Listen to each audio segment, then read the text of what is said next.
Listen to this.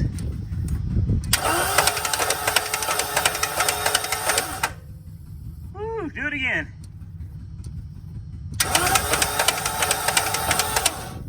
Timing chain. What is going on, ladies and gentlemen? Welcome back to Auto Auction Rebuilds. I am home. I know the video is coming out a little late in the day. It is Sunday, so you're going to see this video on the day I actually made it. It's late, but Monkey Wrench Mike just left. I kind of wanted to get him on video, but at the same time, he was in a hurry. He's doing a lot. Monkey Wrench Mike, you're doing too much, man. You're doing too. I offered to sell him a Mercedes today for 800 bucks. I was making him a hell of a deal. he passed on. I'm really thinking about getting rid of the 500 SL. But look, today I'm wearing my autoauctions.io shirt. Man, gotta represent autoauctions.io because, and a link will be in the description, guys. The true history of your salvage car, but that's not even really true. It's not just salvage cars. So many cars get run through Copart and IAA. This is not sponsored. He didn't pay me. He didn't give me any money or anything. He's just a good dude. He runs a legit company, and I got a lot of respect for him and what the company does. Let's say you got this BMW right here, and you bought it from a car lot, but just out of curiosity, you want to run it through autoauctions.io. You may find out that car was smashed at one point with a clean title, and you never had a clue. Just because your car has a clean title doesn't mean it didn't get run through Copart or IAA at some point. So I use autoauctions.io all the time. For every car I purchase, I always look at the history, because that is like the true, real history with pictures from autoauctions.io. Now, as you can see, we got the Corvette back, man. We got the Corvette back. Hold on. But I got to show you this. All right. Look at these beautiful cars, man. They're absolutely gorgeous. The amount of work that gets put into these things and the amount of detail. For example, look at the license plate. You guys remember this car? You should recognize all of them. That is my old C3 Vet. This is my 2016 Camaro SS. Oops, stay there now. Now they will roll. And the paint codes are correct. That's the thing. The paint code's correct. I don't know if you can see the metallic flake, but this car is this car right here. Then we got the new Corvette Stingray. Bam. Paint correct, man. I mean, this guy is insane. He really puts a lot of work and detail into these things. And some of you may remember this one. Don't roll away now. This is my old, it was a 17. I bought it brand new. It was a 17 Ford Mustang GT. And this is the one I bought for Jessica when I actually traded in, I think, my 15 GT Performance Pack on this. So this man has replicated some of my favorite cars, and I just got to give a big shout out to him. Go check out his Facebook page, link in the description, A&J Resin Kits, I think is the name of it. A&J Resins or A&J Resin Kits. He will make one of these for you. These are not toys. That's very important to point out. These are not toys. I actually bought cases that I'm going to start putting these in after I clean these two up, because these two have been sitting in the dust for a while. I'll get these two cleaned up. I'm going to put all these in cases and put them up for display. These are my babies, man. These are beautiful reproductions of my my favorite cars. So big shout out. Thank you so much, man, for sending these to me. I really do appreciate it. Now, let's talk about cars. So car number one, the Volkswagen Passat. As you can see, we're starting to get things done. I've got the battery charger hooked up. The battery is charging. Why would I be charging a battery on a car that doesn't run because it has a broken timing belt? Well, because I fully intend to get that timing belt on there ASAP. I want that timing belt on there really quick. As you see, I've got the fan in here. Been drying this thing out for about a week now. If you remember, the floors had like mold everywhere, and the floors were soaking wet. I mean, full of water. We've got the ozone machine right here that Monkey Wrench Mike let us borrow. Big shout out and thank you to Monkey Wrench Mike for letting us borrow that. Well, we've borrowed it indefinitely, I guess. We've actually had that ozone machine for like 8 months or something. But the mold is off of the floor. I think you can see that. It's all cleaned up. It's dry to the touch. And the worst of it was over here, though. This floor was the worst. This really had mold everywhere. And I know it's dark, but that's cleaned up now. So, and it's dry. That's the big thing. And then, yeah, there ain't nothing to say about the Camaro SS. Yeah, there ain't nothing to talk about. But this right here, man, it is so good to have the Corvette back. This is probably going to be like the main content of this video today. I am so thrilled to have this car back.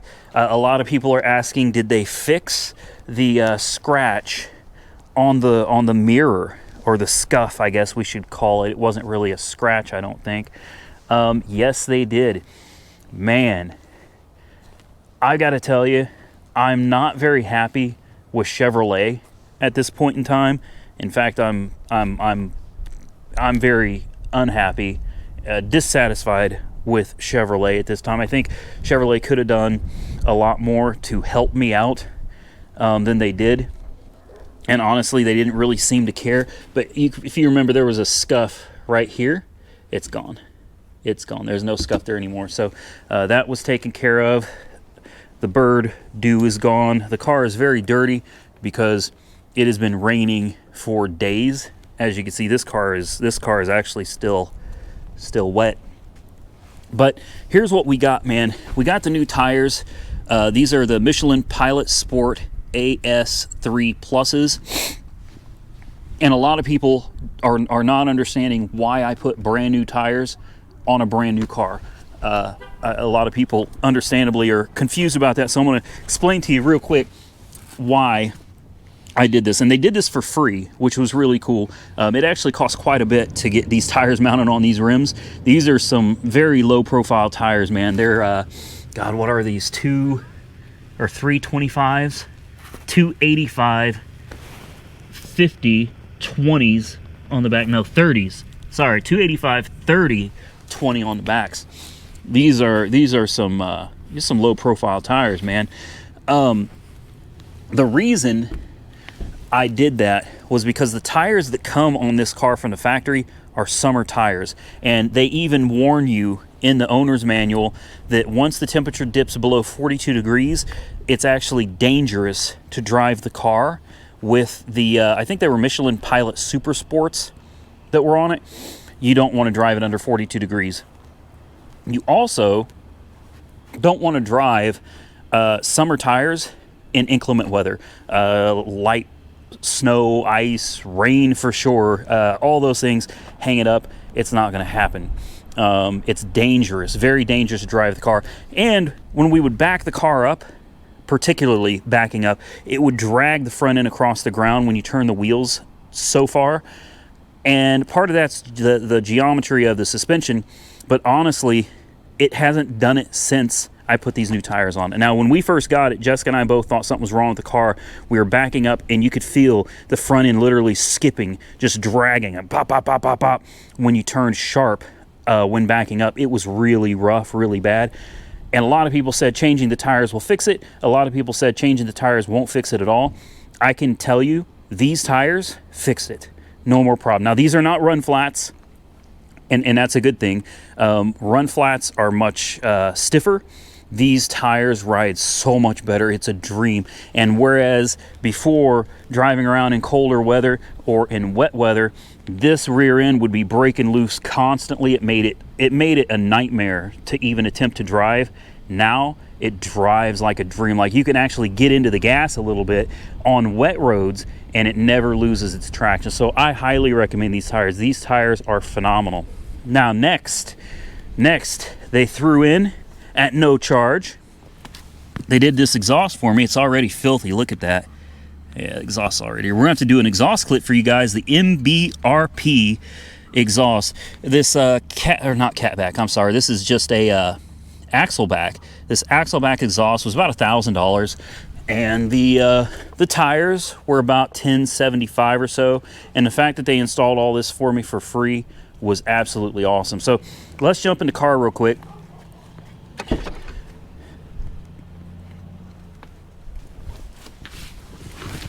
Oh yeah. It's so nice to have this car back. It really is. I can't tell you how happy I am. So I'll give you a little bit of an inside clip first of what the exhaust sounds like. So I'm going to shut my mouth.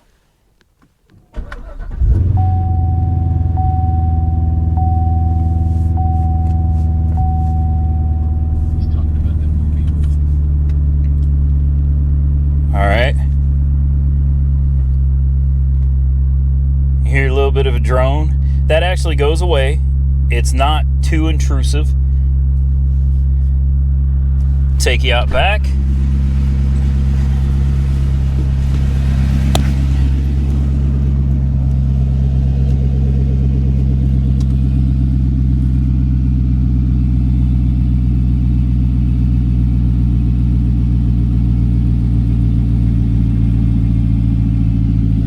Man, she sounds good.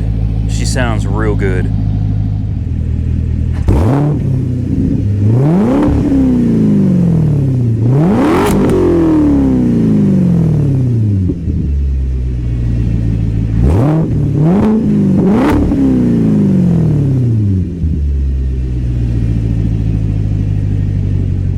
All right, now we're going to take this for a test drive here in just a minute. But first, I want to see if we can get these cars to start up. The Beamer always starts. I have absolute faith that this car will start up without any problems.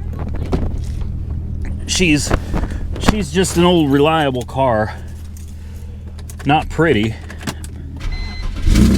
Boom. I told you, man. Every time.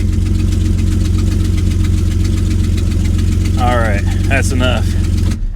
Just want to make sure they're all still going to run now. This one's been the troublemaker of the lot here. The 92 500 SL. I told you guys in a previous video it broke down. It quit running completely. So here's what I'm going to do. I want you to take a look at this clip and listen to how this engine sounds when it's cranking over. All right, guys, you got to listen to this. Go ahead and crank her over. Listen to this.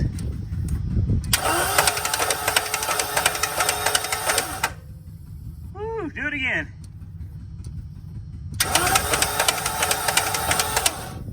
Timing chain.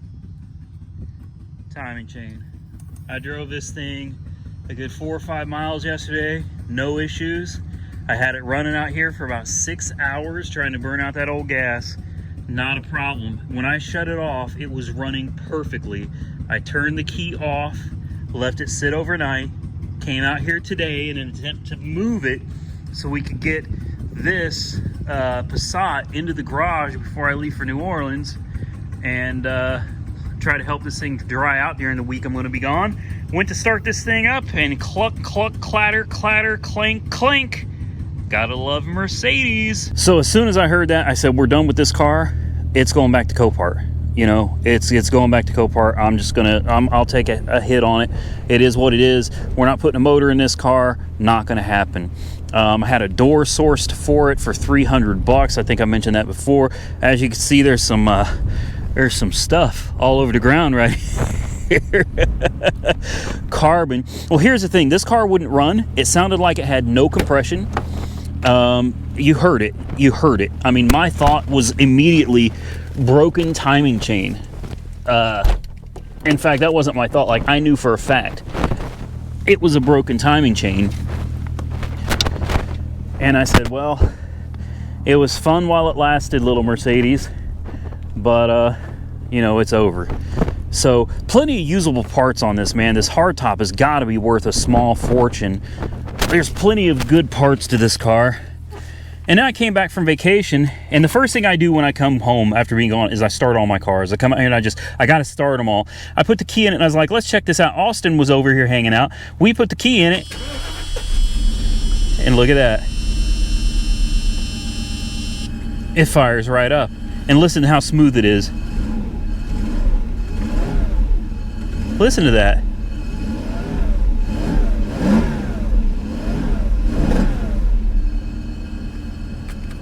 Oh, by the way, it's worth mentioning, this car has factory R12 air conditioning from 1992, and it still works. It still has working air conditioning from 1992, guys. All right, let's pop this hood, if I can remember where the popper is here, and you guys can have a look at how smooth it's running. And I can't explain it. Damn European cars, man. It's this German stuff, guys. This German stuff. I don't understand. It's like they're possessed. They're possessed. Remember Monkey Wrench Mike? He had that spawn of Satan, Mercedes. That's what these cars are, man. So it's like just as quickly, I told you guys the car was running perfectly the night before. I came out the next day, went to fire it up, and it sounded like it had no compression. There was metal, sounded like metal was clanking and clunking inside of the engine. Sounded like it just dropped a timing chain or a cam gear or something. Sounded horrible. You know, you come back 5 days later, you put the keys in it, and it fires up, and it runs like this. Perfect. It runs perfect. I don't know what the hell that was, and I don't know why it's running okay now. Obviously, this right here is a fuel issue. I'll tell you what happened. The fuel tank said that it was like almost half full. In reality, it was on empty. The fuel gauge was stuck. It wasn't working properly. So it was at the bottom of the tank with all of that rotten fuel in it. So the fuel gauge is working now. It shows to be on a quarter of a tank. Hopefully you can see that right there, quarter of a tank. That should be right. We put 5 gallons in it. So what I really need to do is get this thing to a gas station, and we need to fill it up with premium unleaded and some serious fuel system cleaner, and kind of help flush all that junk out of it. We also need to put the air intake and everything back on it, but yeah, we're not doing that today. I'm just happy that the 500 SL is running again. All right, so now I'll take you guys on a little drive. The car has 255 miles on it now. When I dropped it off with them, it had 140 miles. And when I got it back, it had like 155. So I've put a few miles on her, and I'm probably going to take her and drive her about 100 miles today myself. I got rev match turned on, which makes driving this stick shift a lot easier. It's like a lazy stick shift when you use rev match, man. Hear that? That whoom. I love it. I'm going to show you guys what rev match does here in just a second. Get out onto the street here. All right, so check it out. With rev match turned on, I don't have to use my gas pedal foot to adjust the RPMs of the engine when I downshift. The engine does it automatically. Watch. Listen to the sound. You'll hear it. Right? There's third gear. Drop it down to second, and you can take your foot right off the clutch. It does it automatically. I mean, it makes driving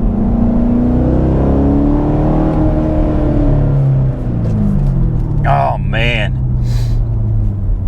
I'm telling you guys, this car is so much fun. So much fun. The roads are finally somewhat dry, so we can actually get out here. And I'm not going to hammer on it too much. You really aren't supposed to hammer on it too hard until it hits 500 miles. And we still got a little ways to go, but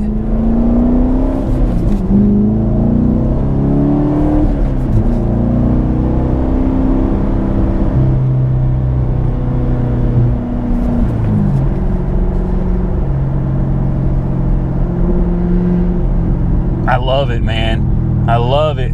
It's downshift into third. There's that rev match, that whoom. And we'll do second.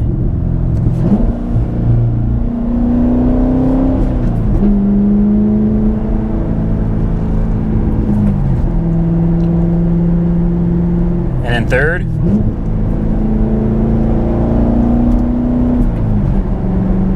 Woo!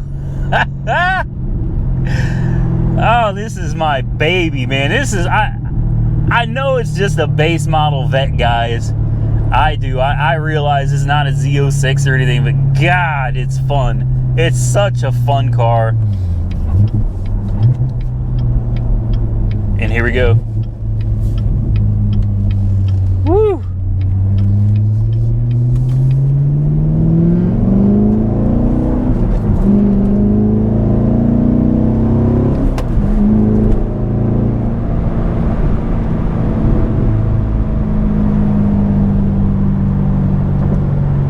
I love this car.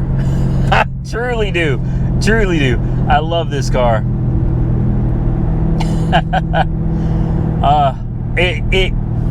I can't explain it. I really can't. There's so many great cars out there, but it's like at the end of the day, this one was my dream car, you know, just a simple stick shift, nothing fancy. This is my dream car, like 100% for real. There's a lot of other cars that I would love to drive too, I'm sure, but this is like what I've just always dreamed of having, you know. Surely every one of you has got that car, you know. For some of you it's like a Lamborghini, a Ferrari, a McLaren or something, and for some of you it's like a Camaro or, you know, whatever. Do this. I'm curious. Comment below and tell me what your dream car is. What is your dream car? And let me know if you've ever acquired it, if you were ever able to obtain your dream car. I'm dying to know. What is your dream car? And did you ever get your hands on one? Did you ever own one? Because I've got it. Now, would I like to have a ZL1? Sure. A ZR1? Absolutely. A Z06? Sure. But at the end of the day, this was it. This was it. This was my dream car, and I have it right now. Now, if someday I can upgrade to something bigger, better, and faster, that is fine. But as of today, I own my dream car, and I am driving it right now and sharing this phenomenal, surreal experience with my favorite people in the world, you guys, every one of you. And I appreciate you joining me on this journey, because it has been a hell of a journey, has it not? All right, let's get back to the house. I got a couple things to talk about. The dealership and everything is coming along, and we're gonna wrap up this video. All right, so here's what the deal is. I was up all night till it was 3 something in the morning before I finally got finished. It looks like I've got all my dealership ducks in a row. All the T's are crossed, the I's are dotted. It looks like everything is done. All I have to do is turn it in. So here's the schedule for the dealership. It looks like January 3rd, I will submit my paperwork to the Used Motor Vehicle Commission. January the 13th, I will attend a mandatory dealer's class from 9 a.m. to 12:30 p.m. And then on the 14th, the commission meets to determine who they decide is eligible to operate a dealership or not. Now, with that said, I've been on the fence about what kind of a dealership I wanted, and it's been a very difficult decision. There's wholesale and there's retail. With a retail dealership, I can sell to anybody, anywhere, anytime, no questions asked. It's perfectly fine.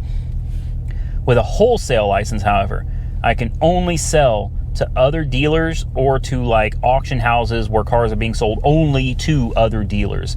I cannot sell to the general public. So obviously that's a big difference. But with a wholesale license, the regulations are a lot looser, less requirements, and you can do it out of the bedroom of your house if you want to. If I want to go with a retail dealer, my entire house has to be dedicated to the dealership, and I can't use it for anything else. I could not go that route right now. That house, that secondary house, is kind of my backup plan. That is my contingency plan. If everything falls apart tomorrow, I have a house that I can go to. If that house is set up as a retail dealership, I can't go there. If I do go there and live there, I am putting myself and the dealership at risk of being shut down.